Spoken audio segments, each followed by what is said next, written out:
Cette émission vous est présentée par les lubrifiants Hypertech. Expérimentez l'excellence.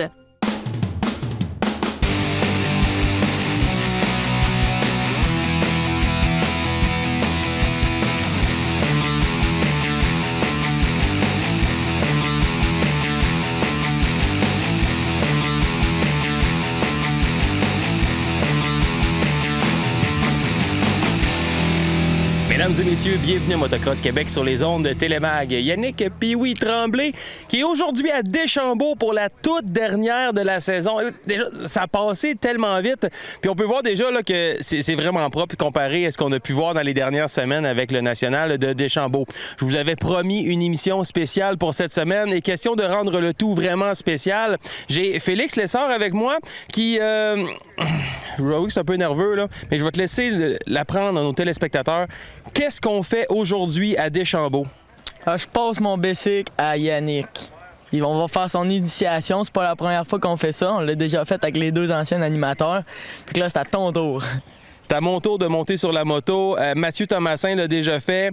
Moi, par exemple, je sais qu'eux autres, ils ont déjà une expérience de moto de route. Moi, non. Mais par exemple, j'ai une bonne force physique, j'ai un bon cardio. Est-ce que tu penses que j'ai un avantage comparé aux autres? T'as des bons coachs en plus. Moi, je pense que tu vas te débrouiller. On n'a jamais eu vraiment de problème. Puis la track est super belle. Fait que d'après moi, tu vas vraiment te débrouiller pas pire. Mais est-ce qu'on commence avec la piste Pee-Wee? Ouais. OK. C'est toi, Pee-Wee? Oui, c'est moi. D'un Pee-Wee. Yes!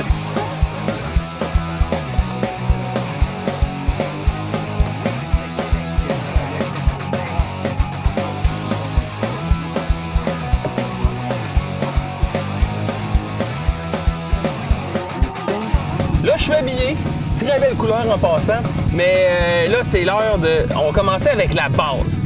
On starte la moto, puis après ça, c'est quoi le conseil que tu peux me dire pour commencer? Là? La première fois que je vais partir la moto, c'est quoi je dois faire? Ouais, ben ça va être de... Mais que tu t'embrayes, là, de déclencher pas trop vite, parce que tu vas voir, ça va vouloir élever ou tu vas étouffer ou peu importe.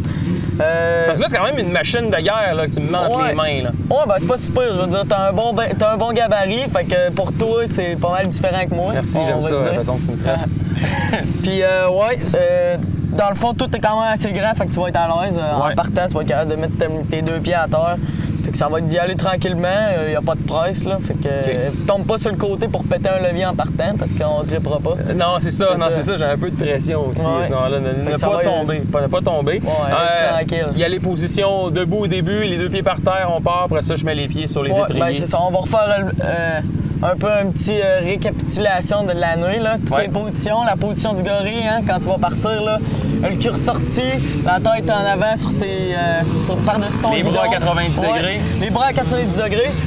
Essaye de mettre nos mains comme un triangle pour prendre nos poignets comme ça. Parce que si t'es prêt comme ça, tu vas voir que tu vas tout le temps avoir les coudes bas. OK. Tu sais, c'est dur de lever les coudes quand tu prends tes mains comme ça. Fait que si tu prends de côté, là, tes coudes, ils lèvent tout seuls comme ça.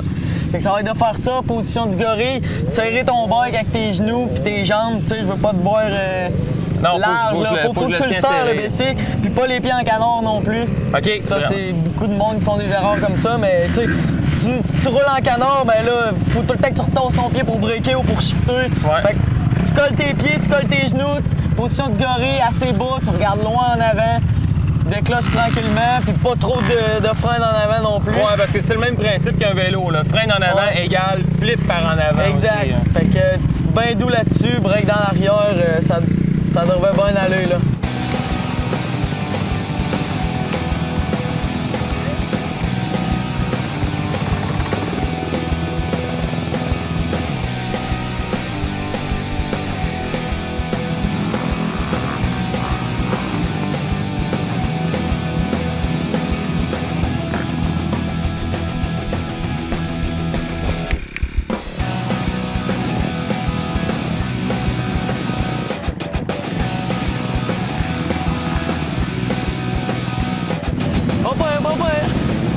C'est son premier tour, là.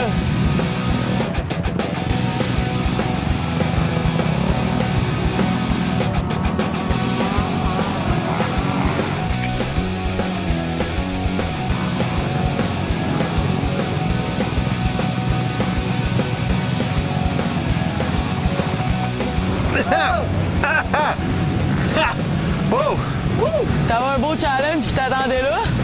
Ouais, beau challenge, comme tu dis. Tu veux-tu passer là-dedans? Ben là, j'étais pas sûr, là. Sinon, tu peux continuer tout droit comme la fille, là.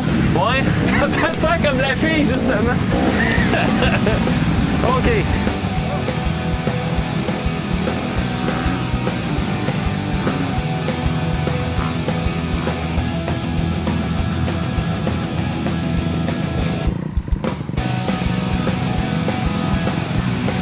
Puis, tes premières impressions après tes premiers tours de track à vie?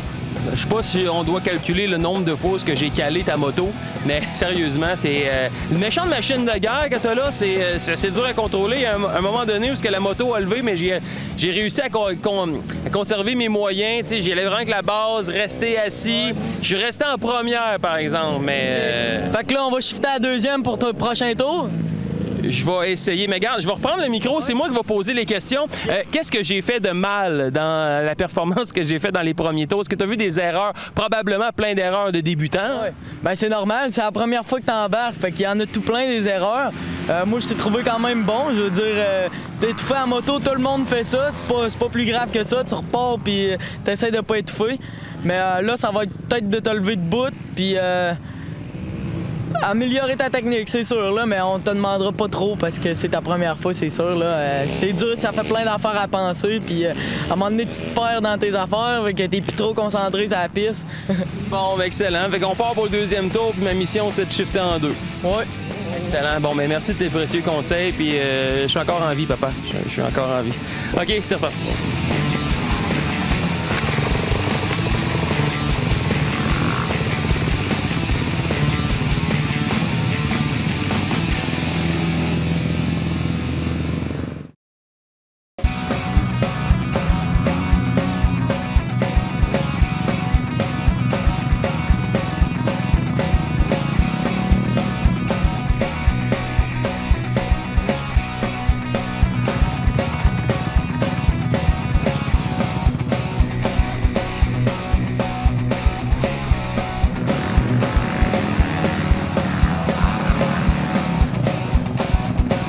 Ça a pas de l'air facile, trop. Je t'avoue que j'ai mal dans les bras, j'ai mal dans les jambes.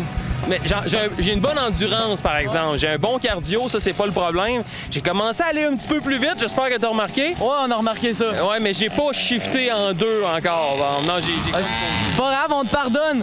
Moi, j'en connais bien gros qui aurait bien plus de misère que ça à déclocher en partant pour ce premier tour. Puis moi, je trouve que tu t'en sors quand même pas pire pour un gars qui a jamais fait du basic. Ben, merci beaucoup, Félix. Puis là, la prochaine étape, c'est quoi normalement? Au niveau de l'apprentissage, là, tu prends quelqu'un sous ton aile, là, c'est quoi la prochaine étape pour toi? Qu'est-ce qui manque pour arriver vraiment avec une performance un peu plus parfaite? Ben, ça va être de prendre la confiance un peu aussi. C'est sûr que là, toi, tu trouves que c'est une grosse machine, ça fait peur. On n'est pas habitué. Moi, je suis habitué, fait que j'ai plus de crainte quasiment. C'est quand j'embarque là-dessus, c'est comme si j'étais chez nous. Là. Je suis super à l'aise. Fait que c'est trouver comment que toi, t'es à l'aise sur le basic. Puis continuer à essayer tout le temps de pousser un peu tes limites là, sans non plus te ramasser dans les arbres. Là. Mais regarde, toi, t'as commencé, t'es pratiquement né sur une motocross. Moi, regarde, j'ai 34 ans, je vais avoir 35 très bientôt. Mais est-ce que c'est trop vieux pour commencer le motocross? Est-ce que c'est mieux de commencer jeune pour avoir une meilleure base, mieux évoluer, peut-être enlever des craintes? Parce que là, moi, regarde, j'en ai vu du monde partir en ambulance dans la saison de Motocross Québec. J'ai peut-être un peu plus de crainte comparément à peut-être des jeunes qui commencent, ils ont pas le facteur de risque trop tôt, ils ont peur de rien, ils peuvent conquérir le monde s'ils veulent. Moi, j'ai un peu plus de crainte. Est-ce que je suis trop vieux peut-être pour commencer le motocross? Non, c'est sûr qu'il n'y a pas d'âge pour commencer pour vrai. C'est sûr que comme tu dis, quand tu commences jeune, t'as moins de crainte. T'as pas de blessure encore, fait que tu pousses, ça te dérange pas de tomber. Là, toi, tu sais c'est quoi avoir mal. J'imagine que tu t'es déjà cassé des affaires. Fait que c'est un peu plus dur de pousser dans ce temps-là, mais il y a vraiment pas d'âge. Regarde, je connais du monde qui ont commencé plus vieux que 30 ans, 40 ans quasiment. Puis quand tu veux, tu peux. Fait que tout dépend de toi. Pour ceux qui commencent, mettons, plus à mon âge, on a parlé durant la saison là, avec Roxane Murray du côté de Extreme. Il y a un camp de vacances pour les jeunes l'été.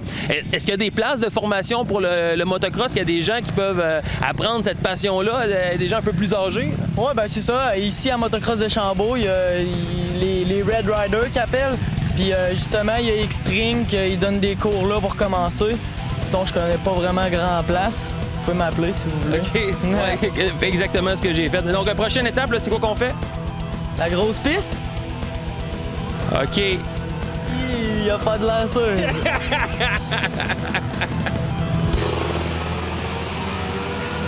Présentement avec Dan Thibault, plus besoin de présentation. Il est bien connu à Motocross Québec. Mais merci pour le kit en passant, il me fait très bien. Parfait, ouais, t'es pas mal cute, là.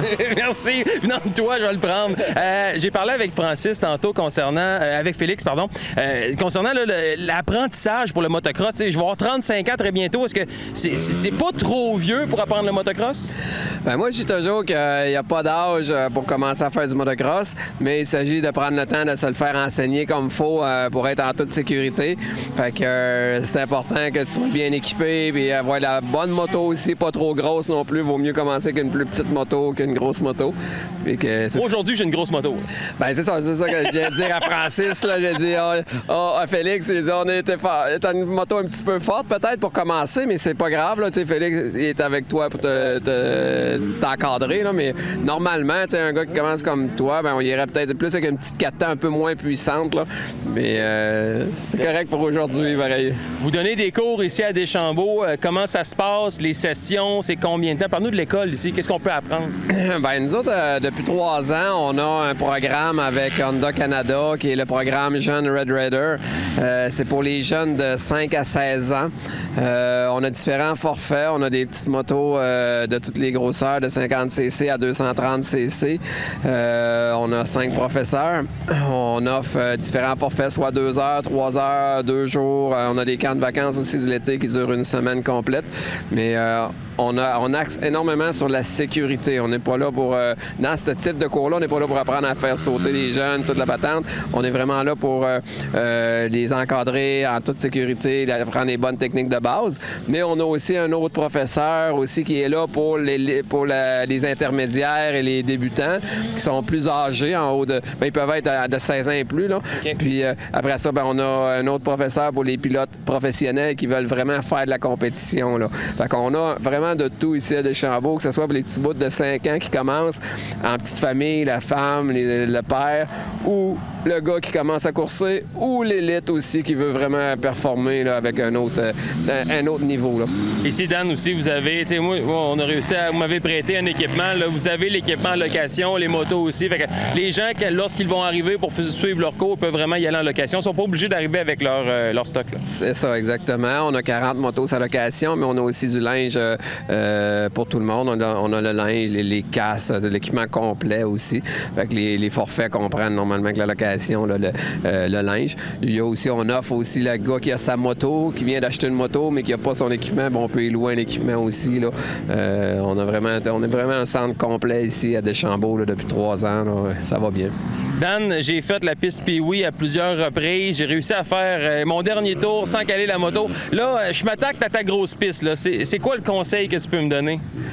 Bien, aujourd'hui, ça donne bien. Là. Je viens de toute la refaire. La piste est super belle. Il y a plu beaucoup dans les derniers jours. Fait que...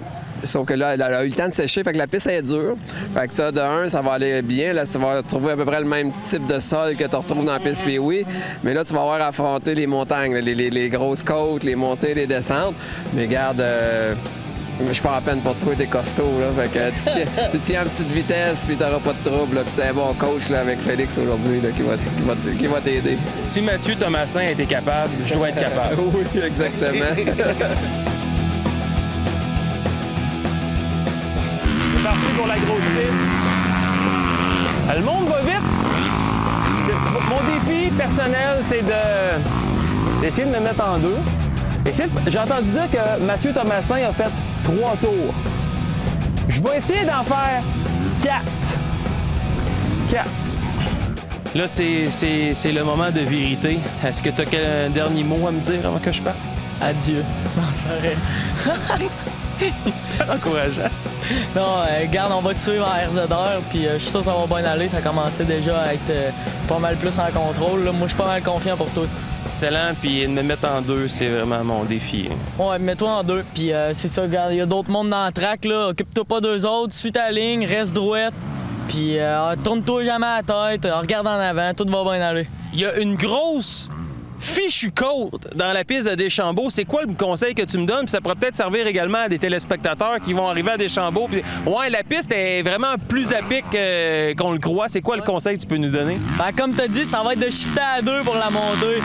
En 1, ça va peut-être se mettre à balancer des bords, puis là, il va chercher à arrêter. Fait que en 2, là, avec un bon swing, d'après moi, tu vas être bon. Sinon, on va venir te chercher, on va être juste en arrière. Yes, ça, je le prends pour acquis. Merci beaucoup. Fait que tu me suis. Puis vous allez avoir droit à mes commentaires exclusifs lors de ma piste. Et je sacrerai pas, inquiétez-vous pas. OK! C'est parti.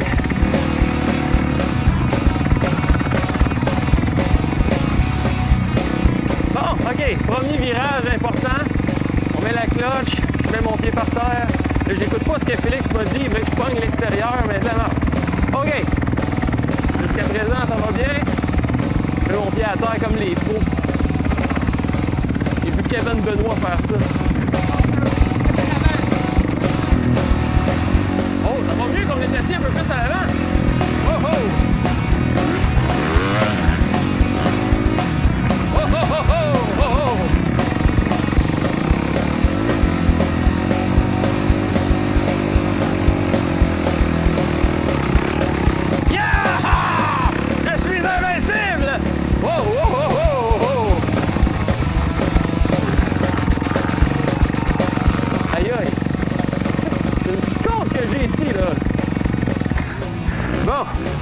Fallait bien que je cale le moteur. Tu peux descendre sur le neutre, tiens la cloche, puis descendre jusqu'en bas.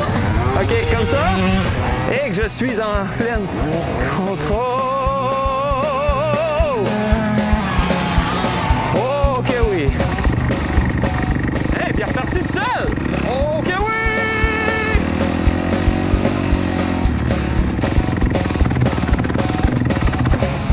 Bon.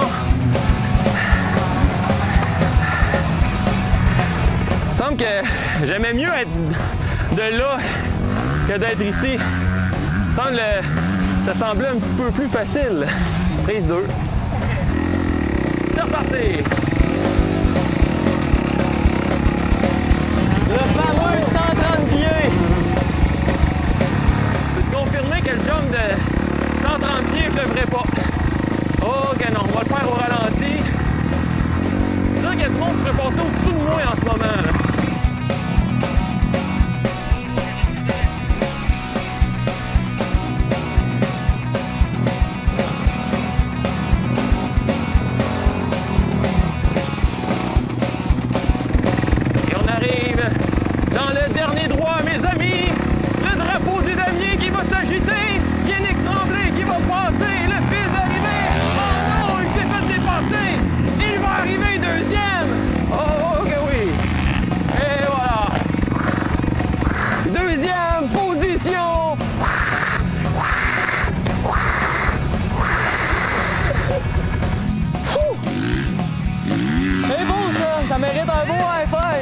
Merci! Puis, tes impressions? Ben, je suis arrivé deuxième, pareil. Tu sais, dans le dernier droit, là, l'autre, il m'a dépassé, là, mais c'est pas grave. T'as eu un bon départ en plus? J'ai vraiment eu un bon départ. J'ai eu mon whole shot. Ben, tout le monde dit ça. Je me sens un peu comme un joueur de hockey. Un vrai! Un vrai. Mais sérieusement, ma performance, j'ai réussi à monter en 2 pour monter la côte. Fier de moi, man? Oui, vraiment. OK, là, j'y retourne pour un autre tour. J'ai dit que j'allais en faire 4. Je me sens encore en forme. Qu'est-ce que je devrais améliorer? Qu'est-ce que je devrais corriger? Parce que tu m'as suggéré de ne pas aller faire les inside, mais je l'ai fait pareil. Ouais. Ben, ça allait bien. Fait que si tu te sens à l'aise dans l'inside, prends-les. Moi, je pensais que t'allais plus virer où c'est que c'est plat, mais tu t'enlignais dans les lignes, puis crime. C'était pas le même gars dans le track Pee-Wee, on dirait, là. Normal, man. J'ai appris du meilleur. Ce volet vous a été présenté par RPM Rive-Sud, c'est pour la vie.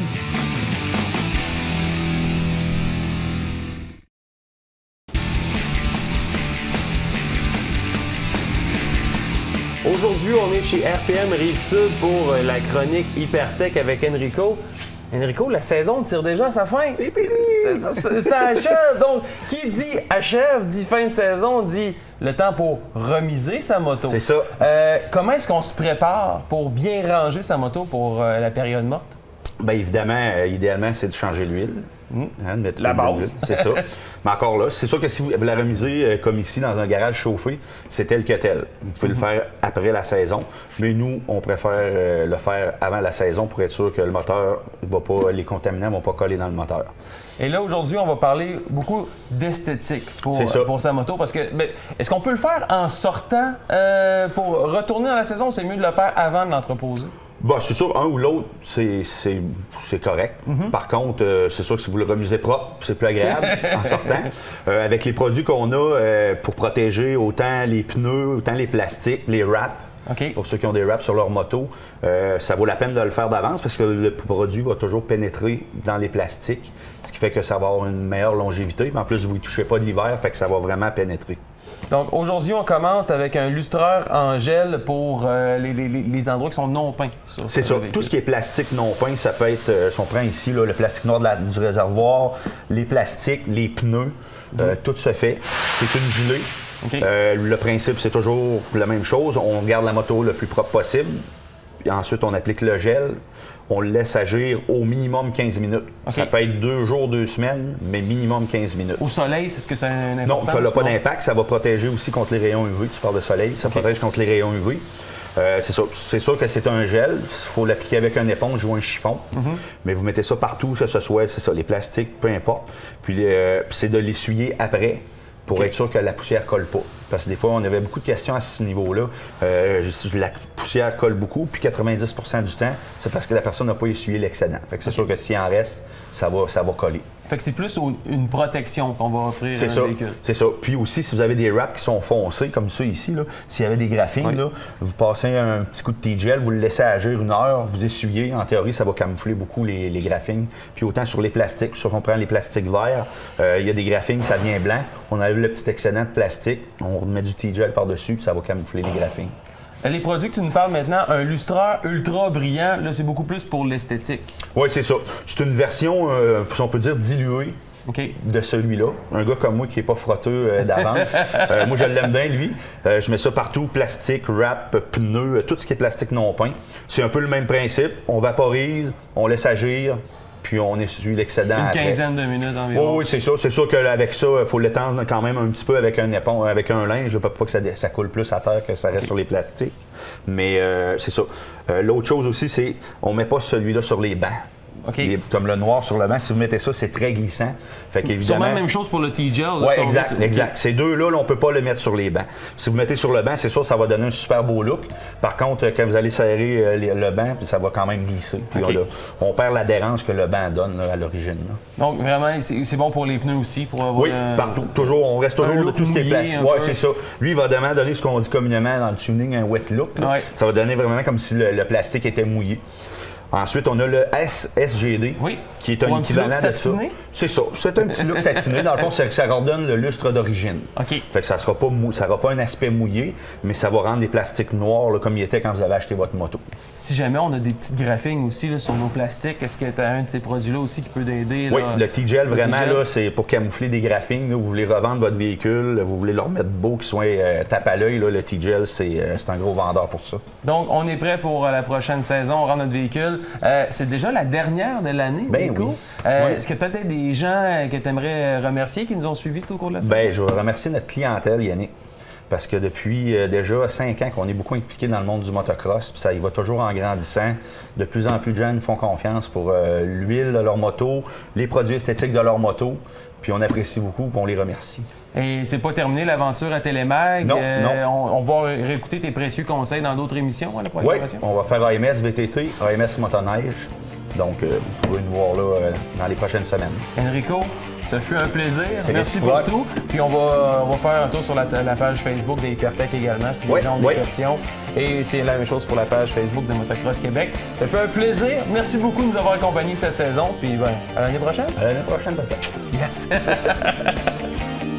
Ce volet technique vous a été présenté par les lubrifiants Hypertech. Expérimentez l'excellence.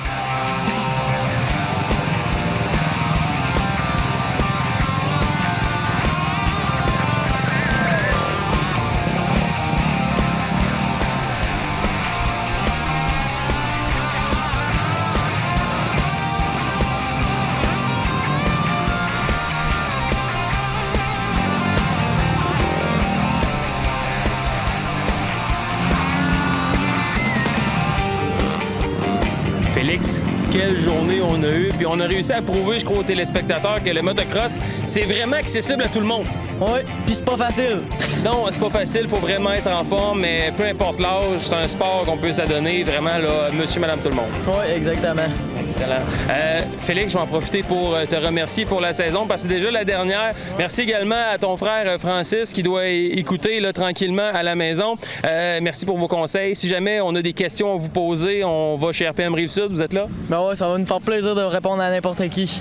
Si on a du matériel aussi, vous avez bien du stock, là. Ouais, venez acheter chez nous. Excellent. Merci pour tout, Félix. Merci à Puis bonne saison. Qu'est-ce qui t'attend là, pour l'année prochaine, fin de l'année? Qu'est-ce qui s'attend? Là, on a des gros projets quand même pour l'année prochaine. Moore vient d'embarquer dans notre équipe avec Galant, que là, il va avoir le poignet décassé.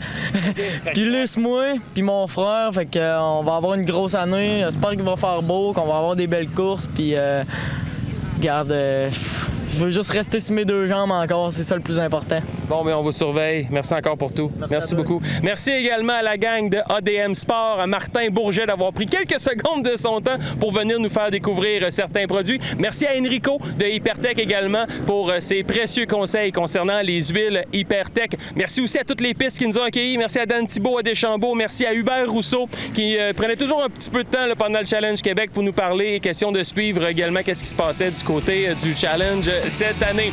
C'est déjà tout pour cette saison. Pour revisionner les épisodes, allez faire un tour sur télé-mag.tv, également sur notre page Facebook Motocross Québec. C'est Yannick Pee-Wee Tremblay qui vous dit à la prochaine, bonne fin de journée et on se retrouve l'année prochaine. Bye bye! Motocross Québec vous a été présenté par les lubrifiants Hypertech. Expérimentez l'excellence.